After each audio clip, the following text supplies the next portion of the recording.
Cinepolis Kochi IMAX വിത്ത് ലേസറിൽ companion എന്നുള്ളൊരു thriller cinema കാണാൻ വേണ്ടി വന്നതാണ്. റേറ്റഡ് 18+ മൂവിയാണ്. ഇതൊരു എക്സ്പീരിയൻസ് ഇൻ ഐമാക്സ് മൂവിയാണ്. സ്കോപ്പ് റേഷ്യോ മൂവിയാണ്. മുകളിലും അടിയിലും ബ്ലാക്ക് ബാർ ഉണ്ടാവും. ലെറ്റർ ബോക്സിംഗ് ഉണ്ട്.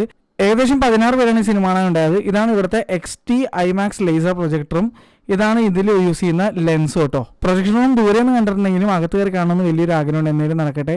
കേരളത്തിൽ ഞാൻ പോയിട്ടുള്ള എനിക്ക് ഏറ്റവും ഇഷ്ടപ്പെട്ട തിയേറ്റർ ആണെന്ന് വെച്ചാൽ അത് തീർച്ചയായിട്ടും ഐമാക്സ് വിത്ത് ലേസർ തന്നെയാണ് ക്വാളിറ്റിയുടെ കാര്യത്തിൽ. ഇതിന്റെ കൊച്ചി ഐമാക്സിലെ 7ാമത്തെ സിനിമയാണ്. അതുപോലെ തന്നെ 23ാമത്തെ ഐമാക്സ് ചിത്രമാണ്.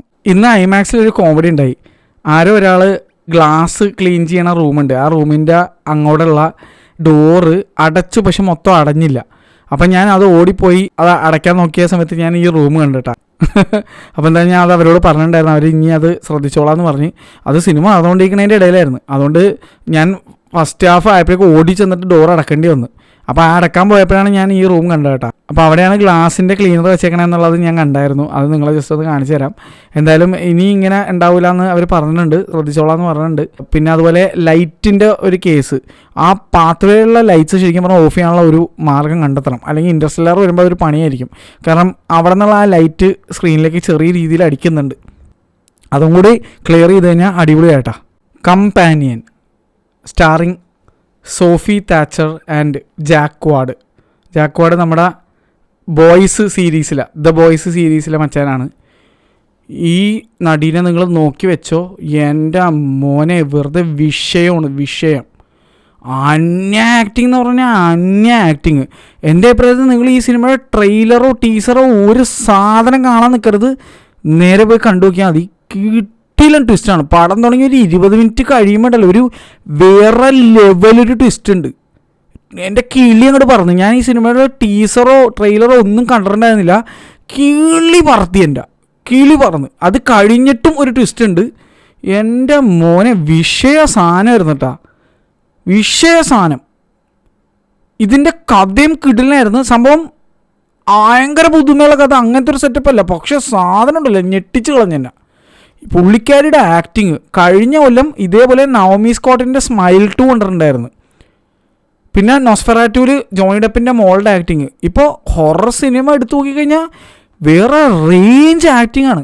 ഞാൻ പണ്ടും പറഞ്ഞുള്ള ഒരു കാര്യമാണ്. ഭൂതകാലം എടുത്തു നോക്കിയാൽ പോലും ഒരു നല്ല ഹൊറർ സിനിമ, നല്ല ഒരു അടിപൊളി ത്രില്ലറൊക്കെ അടിപൊളി ആവാനുള്ള മെയിൻ റീസൺ അതിൽ അഭിനയിച്ചുള്ള ലീഡായിട്ടുള്ള ആക്ടേഴ്സിൻ്റെ പെർഫോമൻസിലിരിക്കും എന്നുള്ളത്. ഇതിനകത്ത് എൻ്റെ മോനെ ഇത് കട്ട ത്രില്ലറാണ്. വേറൊന്നും എനിക്ക് പറയാൻ പറ്റില്ല. ഞാൻ എന്തെങ്കിലും പറഞ്ഞാൽ ചിലപ്പോൾ അത് നിങ്ങളുടെ ആ ഒരു ട്വിസ്റ്റ് നഷ്ടപ്പെടുത്തും. അതുകൊണ്ട് ഞാൻ അതിനെപ്പറ്റി ഒന്നും പറയാനുള്ള. നിങ്ങൾ എൻ്റെ അഭിപ്രായത്തിൽ നിങ്ങൾ പോസ്റ്റർ പോലും എടുത്ത് വേറെ നോക്കരുത്. അതുകൊണ്ടാണ് ഞാൻ ഈ പടത്തിൻ്റെ പോസ്റ്റർ കാണിക്കാത്തത്. ഇതല്ലാതെ നിങ്ങൾ ഒന്ന് കണ്ടു നോക്ക്. വെറുതെ കിണ്ണം കാച്ചി പടം. അത് ഞാൻ കണ്ടത് ഐമാക്സിൽ ത്രില്ലർ പടം കാണുന്നൊരു ഫീല് വേറെ തന്നെയാണ്. എത്ര ഒരു മോശം അല്ലെങ്കിൽ ബിലോ ആവറേജ് ഒരു ആവറേജ് പടമാണെങ്കിൽ ഐമാക്സിൽ കണ്ടു കഴിഞ്ഞാൽ അതൊരു ഭയങ്കര സൗണ്ട് എഫക്റ്റിൻ്റെ ഒരു വല്ലാത്തൊരു ഫീലും പിക്ചർ ക്ലാരിറ്റിയും കിടുമായിരിക്കും. ഇത് ഐമാക്സിൽ DMR ചെയ്തിരിക്കുന്ന സിനിമയാണ്. ഐമാക്സ് ഒഫീഷ്യൽ വെബ്സൈറ്റിൽ ലിസ്റ്റ് ചെയ്തിരിക്കുന്ന പടമാണ്. എൻ്റെ മോനെ സിനിമ എനിക്ക് ഭയങ്കര ഇഷ്ടപ്പെട്ടു. എനിക്ക് ഇങ്ങനത്തെ പടങ്ങൾ എനിക്ക് ഭയങ്കര ഇഷ്ടമാണ്. കിഡിലൻ എന്ന് പറഞ്ഞാൽ കിഡിലൻ. ബാർബേറിയൻ എന്ന് പറഞ്ഞൊരു കിഡിലൻ പടമുണ്ട്. ആ പടത്തിൻ്റെ മേക്കേഴ്സാണ് ഇതും ചെയ്തിരിക്കുന്നത്. ബ്ലം ഹൗസാണ്. അവരുടെ മിക്ക സിനിമകളും കിടുവാണ്. ചിലപ്പോൾ പാളിയൊക്കെ പോകാറുണ്ട്. പക്ഷെ ചില സാധനം അന്യ ഹൈ തരും നമുക്ക്. ഈ പെണ്ണിൻ്റെ ആക്ടിങ് എൻ്റെ മോനെ വിഷയം എന്ന് പറഞ്ഞാൽ വിഷയം. വേറെ ഒന്നും പറയാനില്ല. കഴിഞ്ഞ കൊല്ലം സ്മൈൽ 2 നവമി സ്കോട്ടാണെങ്കിൽ ഇതിനകത്ത് ഈ ആക്ട്രസ്സാണ്. എനിക്ക് കുറച്ച് കാര്യങ്ങൾ പറയണമെന്നുണ്ട്, പക്ഷെ എനിക്കൊന്നും വിട്ടു പറയാൻ പറ്റില്ല. കിഡിലൻ പടം. ഇതിൻ്റെ DMR ആണെങ്കിൽ ടോപ്പ് നോച്ച് ക്വാളിറ്റി 4K കിണ്ണം കാച്ചി പ്രിൻ്റാണ് വന്നിരിക്കുന്നത്. ഈ പെണ്ണിൻ്റെ മുഖത്തുള്ള ഒരു മൈനർ സ്കിൻ കാര്യങ്ങൾ വരെ നമുക്ക് കാണാൻ പറ്റും. അത് അത്ര കിഡു ഒരു പ്രിൻ്റാണ് വന്നിരിക്കുന്നത്. IMAX is unbeatable in terms of clarity. Even sound ആണെങ്കിലും ഇതൊരു ഭയങ്കര ഹൈയിലേക്ക് കയറും, ഇടയ്ക്കിറങ്ങും, അങ്ങനത്തെ ടൈപ്പ് ഒരു സൗണ്ട് എഫക്റ്റുള്ള പടമാണ്. ഭയങ്കര രസമായിരുന്നല്ലേ. എൻ്റെ അഭിപ്രായത്തിൽ ഈ സിനിമ ഐമാക്സിൽ തന്നെ കാണണമെന്നില്ല. എവിടെ കണ്ടാലും കിടുവായിരിക്കും. കാരണം ഇതിൻ്റെ ട്വിസ്റ്റാണ് ഇതിലെ ഏറ്റവും വലിയ ഒരു കിടുന്ന സാധനം. എൻ്റെ അഭിപ്രായത്തിൽ നിങ്ങൾ ആ ട്വിസ്റ്റ് ട്രെയിലറിലോ ടീസറിലോ റിവീൽ ചെയ്തിട്ടുണ്ടോ എനിക്ക് ഡൗട്ട് ഉണ്ട്. അതുകൊണ്ടാണ് ഞാനത് നിങ്ങളോട് പറഞ്ഞത്. നിങ്ങൾ ഒന്നും കാണരുത്, ഒരു സാധനം കാണരുത്, പോസ്റ്റർ പോലും നോക്കരുത്. വെറുതെ ത്രില്ലർ പടങ്ങൾ ഇഷ്ടമാണോ പോയി കണ്ടോ.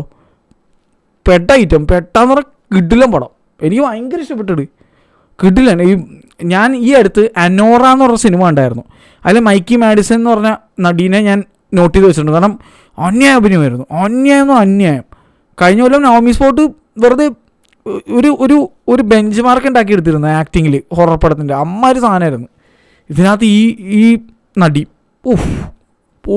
പൊളി. നിങ്ങൾ ഹോളിവുഡ് മൂവീസ് ഇഷ്ടപ്പെടുന്നവരാണ്, ത്രില്ലേഴ്സ് ആണെങ്കിൽ I would say this is a must watch. എന്താണ് കമ്പാനിയൻ, എന്താണ് ഇതിൻ്റെ സ്റ്റോറി, ഒരു സാധനം ഞാൻ പറയുന്നില്ല, നിങ്ങളത് കണ്ടു നോക്ക്. അടിപൊളി പടമായിരുന്നു. നല്ല വയലൻസ് ഉണ്ട്, നല്ല ബ്ലഡ് ഷെഡ് ഉണ്ട്, ഗോർ ലെവലിൽ അല്ലെങ്കിൽ പോലും എല്ലാം ഉണ്ട്. വയലൻസ് ഞാൻ പറയണത് മറ്റേ മാർക്കോ ലെവൽ വയലൻസ് അല്ല, എന്നാലും ഞാൻ പറയണത് ഉണ്ട്, അതിനുള്ള സാധനമുണ്ട്. സംഭവം അടിപൊളിയാണ്, കിടുവാണ്. ഇതിലാകെ മൊത്തത്തിൽ അഭിനയിച്ച ആൾക്കാരുടെ സ്റ്റാർ കാസ്റ്റ് എടുത്ത് നോക്കിയാൽ 10 പേരെ ഉണ്ടാവുള്ളൂ ചിലപ്പോൾ. അതിൽ ഏറ്റവും കൂടുതൽ സ്ക്രീൻ ടൈം ഉള്ളത് 4 പേർക്കാണ്. 4 പേരും വെറുതെ അടിപൊളി പെർഫോമൻസ്. എന്തായാലും എനിക്ക് പടം ഭയങ്കരമായിട്ട് വർക്കായി. ഈ എക്സ്പ്രഷൻ തന്നെ നിങ്ങൾ ശ്രദ്ധിച്ചാൽ മനസ്സിലായി എന്താടേ അത്. പടത്തിനകത്ത് പുള്ളിക്കാരി ഒരു പർട്ടിക്കുലർ ഒരു ടോൺ പിടിച്ച ഒരു രീതിയിലുള്ള ഇതിൻ്റെ ഡബ്ബിങ് ചെയ്തതിൽ പോലും ഞാൻ പുള്ളിക്കാരിക്ക് ഹാറ്റ്സ് ഓഫ്. കാരണം അത്ര എളുപ്പത്തിൽ ചെയ്യാൻ പറ്റുന്ന റോളല്ല, അതിൻ്റെ ഡബ്ബിങ് പോലും കറക്റ്റാവണ്ടേ. ഇത് സിങ് സൗണ്ട് ചെയ്തേക്കാൻ പടമൊന്നുമല്ലല്ലോ. അപ്പോൾ ഇത് അഭിനയിച്ച് പഠിപ്പിക്കുന്നത് കൂടാതെ അത് ഡബ്ബും ചെയ്ത് സെറ്റ് ചെയ്യണ്ടേ. അത് ഞാൻ സമ്മതിച്ചതിൽ. അത് നിസാര പണിയൊന്നുമല്ല ഈ ആക്ട്രസ് ചെയ്തു വെച്ചിരിക്കുന്നത്. എന്തായാലും കിടിലൻ പടം. I loved it. One of the best I have seen this year. എനിക്ക് അത്ര ഇഷ്ടപ്പെട്ടു. അത് ഐമാക്സിൽ കണ്ടപ്പോൾ ഇരട്ടി മധുരം ആ ലെവലായിരുന്നു. കുറച്ച് സാമ്പിൾസ് ഞാൻ കാണിച്ചു തരാം, ഡ്രൈവിൽ കിടപ്പുണ്ട്. അതുപോലെ DCP ഡീറ്റെയിൽസ്, ഇതിന് മുന്നേ കണ്ടിട്ടുള്ള സിനിമകളുടെ കംപ്ലീറ്റ് വീഡിയോസിൻ്റെ ലിങ്ക്സ് എല്ലാം ഞാൻ ഇപ്പോൾ ഷീറ്റിലാണ് പ്രിപ്പയർ ചെയ്യുന്നത്. അപ്പോൾ അത് എടുത്ത് നോക്കുക, ഡിസ്ക്രിപ്ഷനിൽ ഇട്ടേക്കാം, പിൻ കമൻ്റായിട്ട് ഇട്ടേക്കാം. കിടിലൻ പടോടെ, must watch in my opinion. ഇത്ര പറയാനുള്ളൂ. പിന്നെ ഒരുപാട് പേര് എൻ്റെ അടുത്തൊരു കാര്യം ചോദിക്കുന്നുണ്ട്, ഇൻട്രസ്റ്റെല്ലാറിൻ്റെ ടിക്കറ്റ് 13-ാം തീയതിത്തെ ഷോയിൻ്റെ വന്നിട്ടില്ലല്ലോ, എപ്പോൾ വരും എന്നൊക്കെ. സത്യം പറഞ്ഞാൽ എനിക്കും അറിയില്ല. ഞാൻ അവരോട് ചോദിച്ചപ്പോഴേക്കും അവർ വരുമായിരിക്കും എന്നാണ് പറഞ്ഞിരിക്കുന്നത്. എന്തായാലും നിങ്ങൾ ആപ്പൊക്കെ എടുത്ത് നോക്കുക, അത്ര എനിക്ക് പറയാനുള്ളൂ. എന്തെങ്കിലും വിവരം എനിക്ക് കിട്ടിയാൽ ഞാൻ തീർച്ചയായിട്ടും ഷെയർ ചെയ്യാം. അപ്പം നാളെ വേറെ വീഡിയോ ആയിട്ട് കാണാം. ബൈ.